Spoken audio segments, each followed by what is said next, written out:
What is going on, guys? Josiah LaRue here. So today we're going to be talking about some of the latest news in technology. So let's go!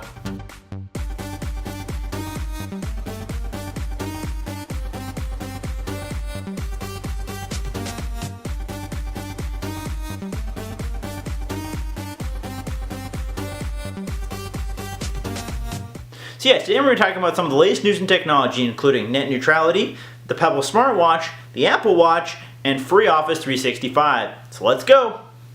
So yeah, in our first bit of news, we're going to be talking about net neutrality. Now, I'm not sure if I talked about this before, but net neutrality has been a fairly large issue in the news, and particularly in the tech world, over the last couple years, but mainly in the last few months, as it's been leading up to a vote by the FCC and by Congress to allow net neutrality. Now, what net neutrality is where the FCC has more control over the telcos and the internet communication providers to allow them to kind of step in and regulate right now. If you didn't know, United States telecommunications is run by several larger telcos, many smaller telcos who kind of sucker up to the big guys, and it's really a bunch of huge monopolies. You have your four major mobile broadband providers: T-Mobile, Sprint, AT&T, and Verizon being number one. And then you have your cable slash DSL internet providers with Windstream, Comcast, Time Warner Cable, Warner Brothers Communications, and a couple other ones. And between all those, they provide the TV, internet, and wireless communication data for your phones and mobile data. The issue is they're very close-knit. They infight with each other, but they don't want any new competition. So people new coming into the business, like smaller telcos or innovators like Google Fiber, have a really hard time getting in because they know that those guys can offer advantages over these older telcos, and they don't want to let them in. So they're doing things like charging them obscene rates to use their existing lines or infrastructure. So things like Google Fiber have been really hard to implement because the existing telecommunication providers have made it so expensive and so much cost prohibitive. So what is net neutrality? Well, net neutrality, having just been passed by the FCC with a vote of 3-2, says that internet, including mobile broadband, so that's right, everything from all the wireless providers as well as all the landline and satellite, is now a Title II utility that the FCC can now step in and regulate.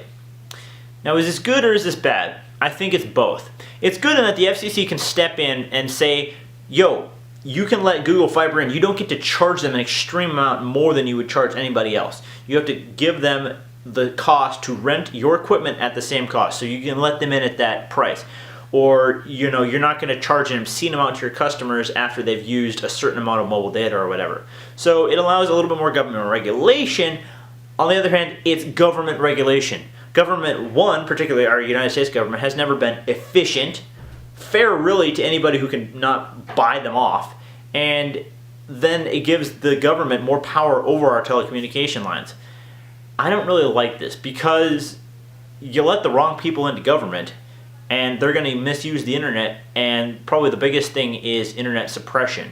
The United States is probably one of the biggest, still free nations where people have an opinion, and with the government having more control of the internet, it's going to be so much easier for them to step in and shut you down under some sort of rule or legislative law. And now with the FCC being able to step in, they could pretty much judiciously step in and say, cut this person, cut this company, cut this area off from internet communications entirely, just because they have that power now. So, it's kind of a double-edged sword, but what's done is done. If we can get some proper leaders in there who can properly management and just set up guidelines for the telecommunications to quit shutting everybody else out, so that hopefully we can improve our internet infrastructure so we can compete with other people at an internet broadband level without muzzling anybody for free speech, or without causing just more infighting or problems with the telecommunication companies, that'd be great. That'd be the positive outcome of net neutrality. So net neutrality is here. It'll just be interesting to see how it gets applied.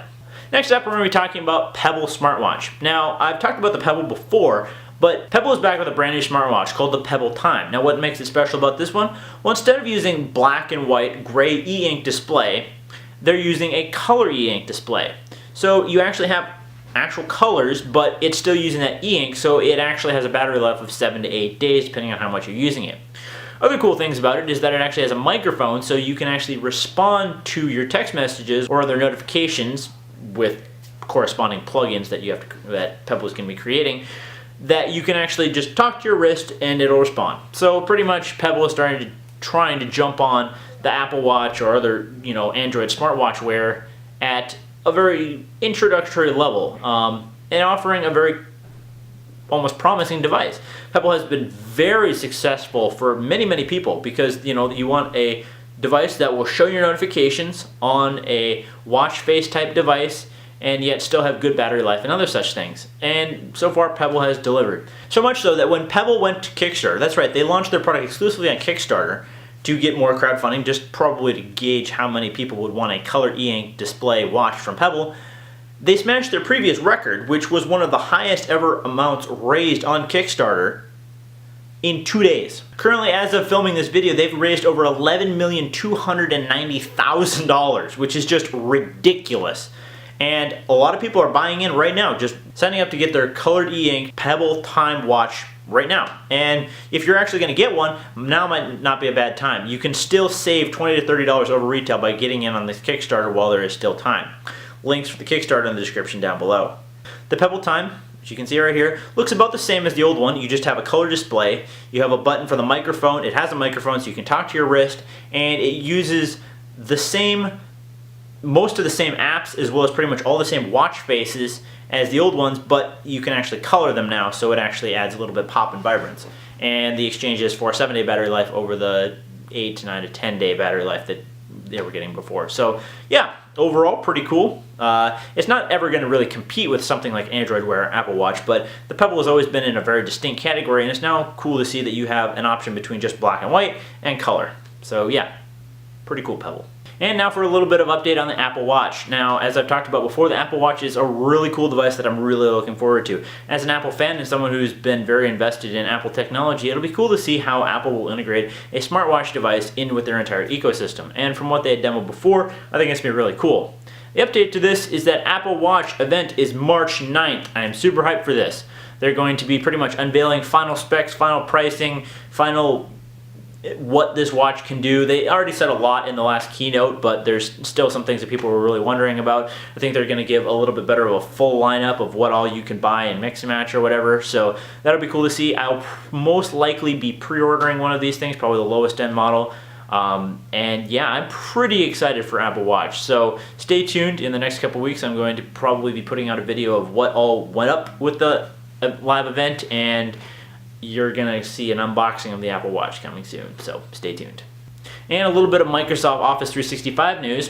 If you are a student that goes to a number of colleges across the United States, and now in the latest bit of news, internationally, if you go to college in several countries, and this is a pretty long list, mostly European, but also across the country, across the world really, if you go to these certain universities, if you can prove you're a student, Microsoft will give you a free subscription of Office 365, which has the full suite of Office Online, PowerPoint, Excel, Word, pretty much everything you'll need, plus 1 free terabyte of online storage with OneDrive. So that's a really awesome deal. If you're a student and you want full Microsoft Office, check out the link in the description down below to see if you qualify for Office 365 for free. So yeah guys, that's been some of the latest news and technology. Hope you enjoyed it. Let me know in the comment box down below, what do you think of net neutrality and the FCC taking over the internet and now being able to control it? Do you think it's good? Do you think it's bad? Let me know in the comment box down below. Also, what about the Pebble smartwatch? Would you buy it? And what about Apple Watch? Are you as hyped for this thing as I am? Let me know in the comment box down below. As always guys, thanks for watching. Remember, you can check out last episode where I unboxed Loot Crate right here and what I talked about right here. Remember that like and subscribe button down below so you don't miss any of my new episodes, and I'll see you guys in the next one. Peace!